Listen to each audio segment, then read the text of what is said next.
पानेरि सोमलिगुरियाव जानो गोनां हाबाफारिनि गाहाय लाइ खुन्थियाखौ दिनै गायसनबाय।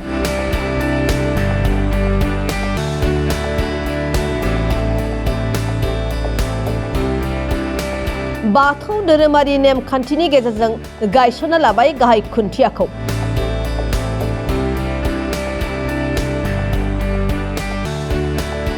फैगौ इंराजि गोदान बोसोर जानुवारि दाननि 23, 24 आरो 25 खालाराव सानथामनि आबुं हाबाफारिजों खुंफुंजानो गोनां उदालगुरि जिल्ला दुलाराय बाथौ गौथुमनि खुंगा 35थि बोसोरसालिया जथुम्मानि गाहाय खुन्थियाखौ दिनै पानेरि हालामनि सिङाव थानाय सोमलिगुरि मोनसिं फोथाराव दिनै गायसनना लाबाय।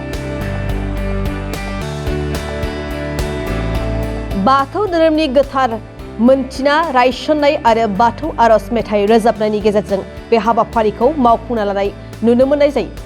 उदालगुरि जिल्ला दुलाराय बाथौ गौथुमनि लोगो आफादगिरि मन्टु बसुमतारी आरो गोबां गोजौ थाखोनि जिल्ला आफादनि दैदेनगिरिफोरनि बाहागो लानायाव गाहाय लाइ खुन्थिया गायसननाय हाबाफारिया जोबनानै थाङो।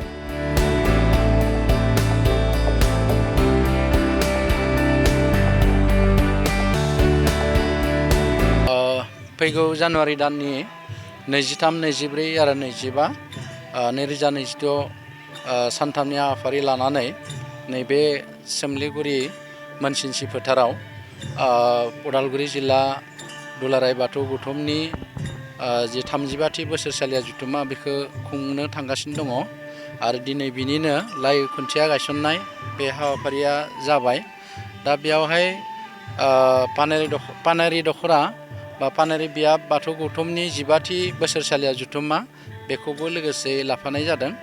दा बेयावहाय आङो खावलायनो लुबैगोन आरसिनि आङो मावफुं आफादगिरि हिसाबै बे जथुम्मायाव जाहाथे उदालगुरि जिल्लानि सिङाव थानाय गासैबो जायफोर बियाबफोर दङ गासैबो बेयावहाय बाहागो लाफैयो आरो लोगोसेयैनो ओनसोलनि गासैबो मेलेमजिबि समाज सिबियारि आरो बाथौ सिबियारि गासै रायजो राजा बिथांमोना जाहाथे बे जथुम्माखौ मोजाङै खुंफुंना हरनायाव बयबो मदद होयो। बिनि थाखाय आङो बानजाय आफादनि मावफुं आफादगिरि हिसाबै बयखौबो आङो खावलायदों।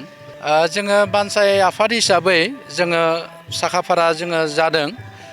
जोङो जेसेबां हायो जोङो मोजां रोखोमै खुंना हरनो थाखाय जोङो सानदों। मानोना जोङो 35 बोसोरनि उनाव गिबि खेब जोङो नैबे पानेरि ओनसोलाव जोङो उदालगुरि जिल्ला बाथौ गौथुमनि जि बोसोरसालिया जथुम्मा बेखौ जोङो खुंनो मोनदों आरो बिनि थाखाय आं सासे मावफुं आफादगिरि हिसाबै गोग्गानाय मोनदों, गोजोननायबो मोनदों बे जथुम्माखौ खुंफुंनो बिबान मोननायनि थाखाय। आरो बिनिखायनो जोङो लाहार फाहारखौ जों खालामगासिनो दङ।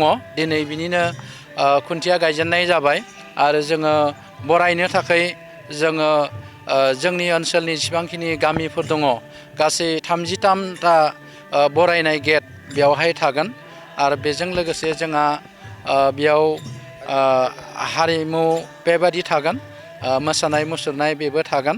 लोगोसे जोङो बाजार माने सुबिदानि थाखाय सिबियारिफोरनि सुबिदानि थाखाय जोङो बाजारनिबो बेबस्था खालामनाय जादों आरो बेयावहाय जायफोर गोसो गुदुं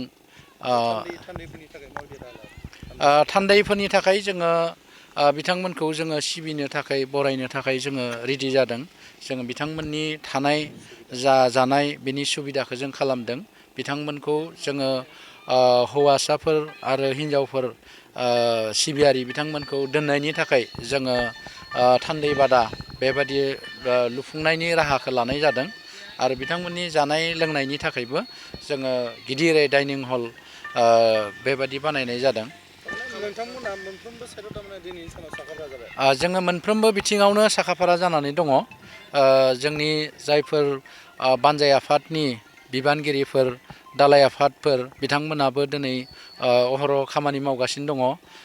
जायफोर दालाय आफादाव बिबान मोनदों बिथांमोना दिनै सान हर खामानि मावदों आरो बेनिखायनो आं आसा फारिदों जथुम्माखौ बयनिबो मददजों, रायजो राजानि मददजों मोजाङैनो खुंफुंनानै हरनो हागोन बेखौ निस्सय आं आसा फारिदों।